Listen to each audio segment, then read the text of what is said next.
evening, fans, and welcome to the first edition of the Yellow Jackets Coach's Corner here. I'm your host, Lee France, and here we'll talk all things concerning Yellow Jacket athletics and the West Virginia Conference. My first guest of two on tonight's show has been involved in athletics at West Virginia State University here for more than 15 years, but recently he took on a new title. I'm talking about Athletic Director Sean Lloyd. Sean, welcome to the program. Thanks a lot. I'm happy to be here. Not a problem. Sean, let's start first off with how you basically got started at West Virginia State University. I said 15 years. I'm sure it's been 15 plus. Talk about a little bit about how you got started here. When my eligibility was finished, I was a baseball player, and when my eligibility was up, I was in that unique time frame where I had another semester of classes, and then I needed to student teach, and Coach Bailey had asked me to help him in the fall with coaching, throwing batting practice and that sort of thing. And my intentions were to finish my degree and go back home, and I really wanted to be a principal and a high school football coach. But 16 years later, I haven't left, so it's been a good ride. And then how did you become even assistant athletic director before you were the full-time athletic director? When Mr. Parker was named the athletic director, he had asked me to be his assistant, and I think I did that for right around three and a half years. And now as you look at, you said you're assistant baseball coach now, you're the athletic director. How do you balance the two jobs? I mean, an athletic director itself is a full-time position. The assistant baseball coach, I've been part of that with your baseball team, fortunate enough. How do you balance that? They kind of balance themselves. It depends on what's going on initially with the entire department. Obviously, my focus is on the day-to-day operations with the entire department, and just planning ahead. And we have a lot of good folks that know how to do their jobs and do them well. I'm not the type of director that's going to stand over everybody and make sure they get everything done to my liking. I need it done the way it needs to be turned in or whatever, and they do a really good job. Our coaches do just a fantastic job of taking care of their programs and being kind of the king or queen of all they see in terms of their sport. So they make it really easy. And how long have you been now the full-time, I guess, athletic director? Right now I'm the interim athletic director, and I've been in that position since January of '09. When you came into the role of the athletic director, what was your goals, your plans that you had for this athletic department? What needed fixed right away, and what are some future things that you'd like to see done? Well, I think first and foremost, we needed to get a couple of things in line in terms of what my expectations were, and the coaches had to understand where I was coming from. Obviously with budget cuts coming from the state, higher education in a lot of areas is getting cut a little bit, so we had that looming, and we knew that. The coaches getting used to me in a different way, being one of them sitting in the back row of the staff meetings, and now I'm in the front of the room. So that was a big learning experience for all of us. But one of the things I wanted to really try to do was to make sure we started getting paperwork and all that out the way we should, and being very diligent with that. Plans for future expansion in Division II? Is there anything else that you can do? Are you comfortable there? And any sports that could be added in the next 5 to 10 years? We're certainly comfortable where we are. I mean, I think Division II is the perfect niche for West Virginia State University. This is where we need to be. I think Division II athletics is probably athletics at its purest. When you look at Division I athletics, and I'm certainly not dispelling anything that they do, but a lot of it it's more business. A lot of it hinges on money. When you look at the NCAA basketball tournament and whatnot, with Division II, scholarship money's at a minimum. Kids, for the most part, are playing because they love to play, and I think that's where we belong. That's our niche, and we're real comfortable with that. And real quick, just give me an idea about Coach Monroe, who's coming up. We got about 30 seconds. He's coming up next. Your thoughts on Coach Monroe? Coach Monroe is a guy that I lean on a lot for just the nuts and bolts of things, because he can give you things that he has very good perspective on things, and you cannot find an athlete in our department that would say a bad word about him. And he's a wonderful football coach, and we're extremely lucky to have a guy like Earl Monroe leading our football team. We're going to take a time out here, and we'll be right back on the Coach's Corner.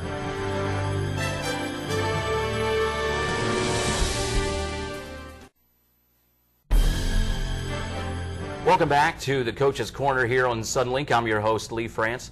Fans, college football kicks off this weekend all around the country, but as far as we're concerned here, it's the start of West Virginia State season on Saturday in Dayton, Ohio. Let's welcome in head football coach Earl Monroe, who begins his 5th season at the helm of the Yellow Jackets, but his 24th season overall. Coach, welcome. Thank you. Thank you for having me. Coach, let me talk about those 24 seasons here at West Virginia State. I think started in 1987. Talk a little bit, if you will, and I know it's hard to do. That's a lot, big body of work. But things that pop out in your mind of some special moments that you've had here at West Virginia State University in those years. It's been a great experience here, being here 23, 24 years. I had the pleasure of working for 5 great head coaches before I took over as head coach, and I learned a lot of football from those guys. But I think the biggest reward for being here for that long is some of the guys you recruited in the 80s, you see them now, they come back for homecoming, and you see the growth and maturity that those guys have. And you like to think that you had a part in that maturity and that growth. And those guys think so much about the program here and myself and my staff that they're sending players back here. A lot of them are coaches all around the country, and they do a great job sending players back to their alma mater. And you look at last year, as we jump right into that, it was a 3-7 year, but the 2 previous years, great success here at 7-3. Talk about the challenges of last year after those 2 successful years.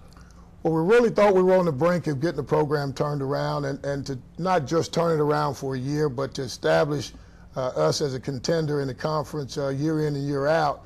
We had 16 seniors coming back, so we're pretty excited about what we had. We had a 4-year starting quarterback coming back, and unfortunately the injury bug hit us. And again, I don't like to use that because it becomes an excuse, and it's our job to get the next guy ready to play.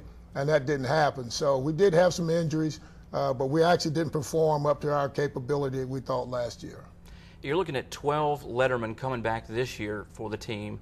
I believe 6 starters total. At least that was the thought process coming in. 3 on defense, 3 on offense. What kind of challenges, obviously with a young team, are you guys going to face going into Saturday's game and all of the 2010 season? It's a big challenge, and actually the challenge has gotten even bigger because of those starters. 2 or 3 of them are hurt. We just got the news that Casey Griffin, who had shoulder surgery during the offseason, is not recuperated. He's going to miss 4 or 5 games, so we're down to maybe 1 or 2 starters on defense back. But we're excited. We've got a lot of young kids that we recruited, great athletes, but the game is moving so fast for them right now. We've thrown a lot at them in the last 2 weeks, and hopefully the more reps they get, the more games we can get under our belts. The game will slow down for them and they'll get better. But it's going to be a huge challenge. When you lose a 4-year starter like Kevin O'Brien, who's actually leaving as the top passer in West Virginia State history, I don't know if you replace that guy overnight. And you got an Andrew Eggleton on defense, who was the Defensive Player of the Year. We lose him. We lose Valentine Bond, who's the 2nd leading tackler in the conference last year. We've got some players, new players that are here that got the opportunity to try to fill those shoes, and we hope we can get them filled.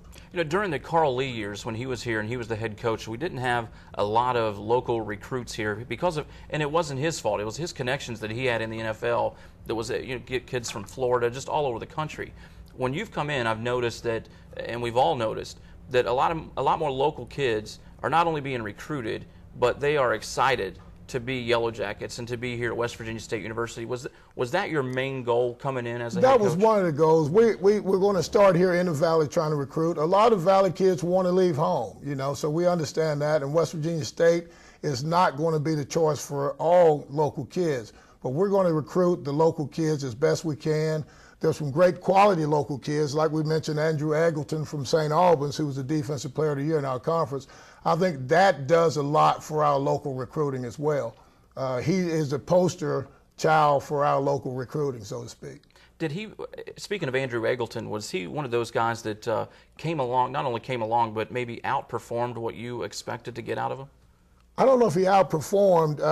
You know, we expect a lot from all of our guys, but he was a little apprehensive when he came. He thought he was undersized, and he started out at free safety or strong safety.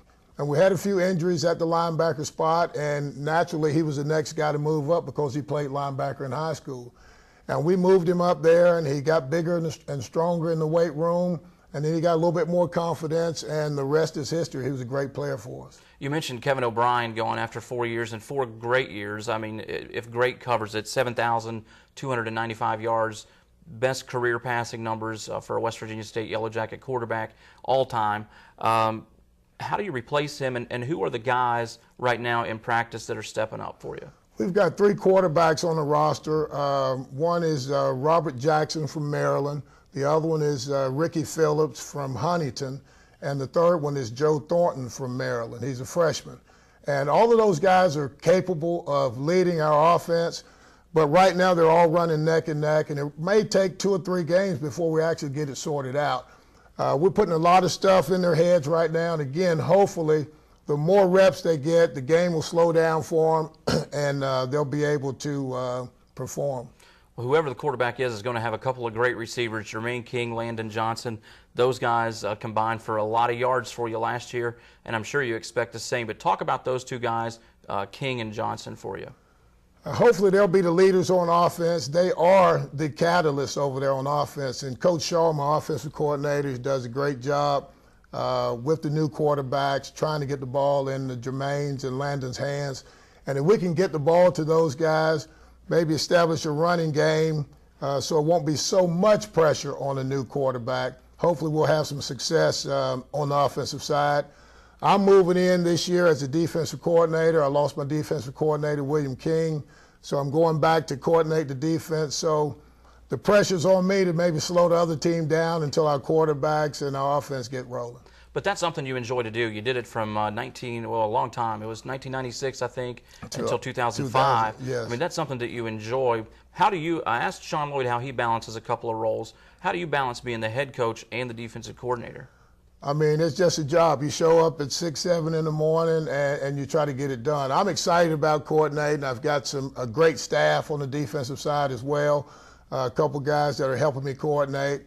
And I was actually getting a little bored as a head coach because I had 2 great coordinators, and I let those guys coordinate. So now I get to watch a little bit more film. I get to create the scheme on Saturday and actually match wits with that offensive coordinator on the other side of the ball instead of just clock management and that kind of thing. So I'm excited about it, especially we've got a lot of young kids that need a lot of teaching. And we've been teaching the last couple of weeks, and hopefully we can put a great product out there on Saturday. A lot of people think Division II football or Division II talent altogether can't make it. Sam Scroggins signed a non-drafted free agent with the Detroit Lions. Any update on him? I remember we talked a little bit. He was released, but talk about him and the potential that he has.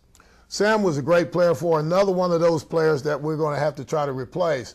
And he did get an opportunity to sign with a pro team, and I think that gave our current players a lot of incentive to work hard as he worked.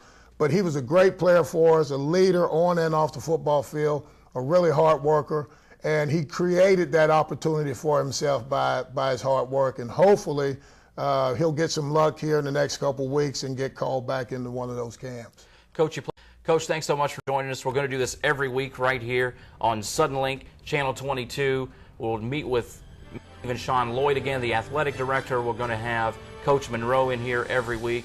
Can't thank those guys enough for coming in. But that's going to do it for our edition here of the Coach's Corner. I'm Lee France saying so long and good night.